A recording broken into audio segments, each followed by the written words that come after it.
Hello friends, स्वागत है आप सभी का मेरे यूट्यूब चैनल में।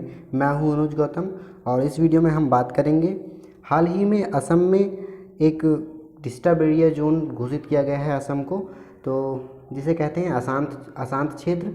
तो इस वीडियो में हम बात करेंगे कि अशांत क्षेत्र जो होता है वो क्या होता है। जब कोई क्षेत्र अशांत क्षेत्र घोषित कर दिया जाता है तो उसमें रूल्स एंड रेगुलेशंस क्या होते हैं, हम देखेंगे किस नियम के तहत सरकार को या कोई भी जो एडमिनिस्ट्रेटर होता है, उस एरिया का शासक होता है, उसे ये अधिकार मिलता है कि उस एरिया को अशांत जोन या अशांत क्षेत्र घोषित कर सकता है। तो शुरू करता हूँ इस वीडियो को। सबसे पहले हम जानेंगे कि ये AFSPA एक्ट जो है ये क्या है। तो ये एक एक्ट है जिसका फुल फॉर्म है armed forces special powers act. तो इसका मतलब ही है कि जो आर्म फोर्सेस होती हैं, आर्म फोर्सेस हो जैसे आपकी हो गई आर्मी हो गई, या तो सेंट्रल गवर्नमेंट द्वारा जो पुलिस फोर्स होती है, या तो जो पुलिस फोर्स होती है सिविलियंस की, उसको ये जो एक्ट है 1958 का, ये स्पेशल पावर्स दे देता है। स्पेशल पावर्स दे देता है। तो इस एक्ट में लिखा गया है कि AFSPA gives arm forces the power to maintain public order in disturb area. समझ रहे हैं, disturb area. They have the authority to prohibit gathering of 5 or more persons in an area, can cause a force and even open fire after giving the warning if they feel a person in the contravention of the law। तो इसका मतलब ये है कि जब इन forces को ये power दी जाती है कि वो एक 5 से ज़्यादा लोगों की गैदरिंग को रोक सकते हैं, और यही नहीं, वो अगर उनको लगता है कि ये जो लोग कर रहे हैं ये लॉ जो है बनाया गया है उसके विपरीत है, तो वो ओपन फायर भी कर सकते हैं। ओपन फायर मतलब कि गोलीबारी भी कर सकते हैं। If reasonable suspicion exist army can also arrest. Army के पीपल उन लोगों को अरेस्ट भी कर सकते हैं विदाउट अ वारंट। आपको पता होगा कि सिविलियंस ऑर्डर में जब भी किसी को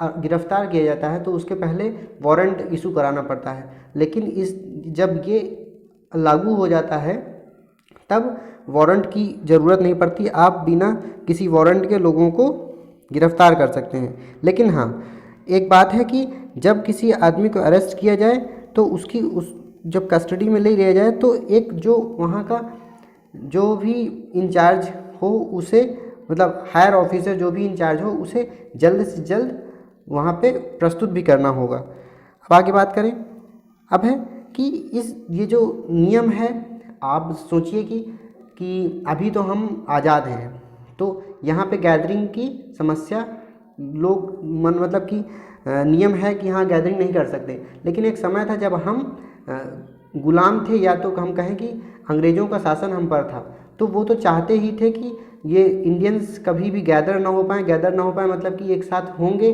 तभी ये हम लोगों के खिलाफ़ कुछ कर सकते हैं। तो उन लोगों ने पहले ही ये नियम बना दिया था। तो ये बात है 1942 की, मतलब 1942 की, जब भारत छोड़ो आंदोलन चलाया गया था महात्मा गांधी द्वारा। तो ये क्विट इंडिया मूवमेंट जब चलाया गया तो ये आगे चल के बहुत ही हिंसक हो गया। हिंसक होने के कारण जब वहाँ तो जो वायसरॉय थे, वायसरॉय लिन लिथगो जो थे, उन्होंने एक एक्ट पास किया 1942 में, जिसका नाम था कि ऑर्डिनेंस था armed forces special powers ordinance 1942।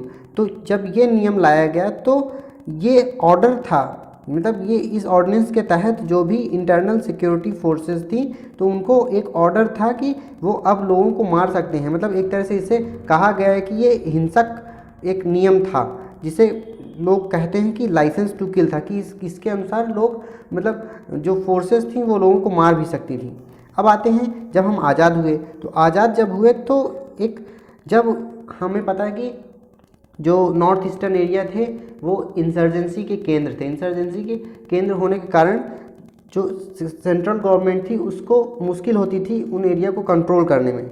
तो उन कंट्रोल करने के लिए आसानी होने के लिए 1958 में सितंबर में प्रेसिडेंट ने एक ऑर्डर इशू किया, वो था arm forces special powers bill. ये बिल जब पास हुआ, पास होने के बाद ये एक्ट बना। तो इस एक्ट के तहत ही जो इसका सेक्शन 3 है वो पावर्स देता है जो भी एडमिनिस्ट्रेटर को कि आप उस एरिया को घोषित कर सकते हैं एक डिस्टर्ब जोन। अब हम बात करें डिस्टर्ब्ड एरिया क्या है। तो डिस्टर्ब एरिया है कि जो AFSPA एक्ट है उसका जो सेक्शन 3 वो पावर देता है कि disturb due to the differences और dispute between the members of the different religious, racial, language, regional groups and caste और कम्युनिटीज, द सेंट्रल गवर्नमेंट और the governor of the state administrator of the union territory can declare a whole और part of the state union territory a disputed area, a disturbed area. A suitable notification would have made to official gazette as per section 3. इसका मतलब ये है कि अगर ये union territory है, union territory को घोषित करना है डिस्टर्ब एरिया, या तो वहाँ का जो भी एडमिनिस्ट्रेटर मतलब कि या तो लेफ्टिनेंट जनरल होगा, या तो वहाँ का जो भी एडमिनिस्ट्रेटर हो, एक अगर राज्य है राज्य का मुख्यमंत्री हो, राज्य का गवर्नर हो, राज्य का गवर्नर ही इशू करेगा ये नोटिफिकेशन। और अगर सेंट्रल गवर्नमेंट द्वारा घोषित करना है तो सेंट्रल गवर्नमेंट घोषित करेगी उस एरिया को डिस्टर्ब जोन।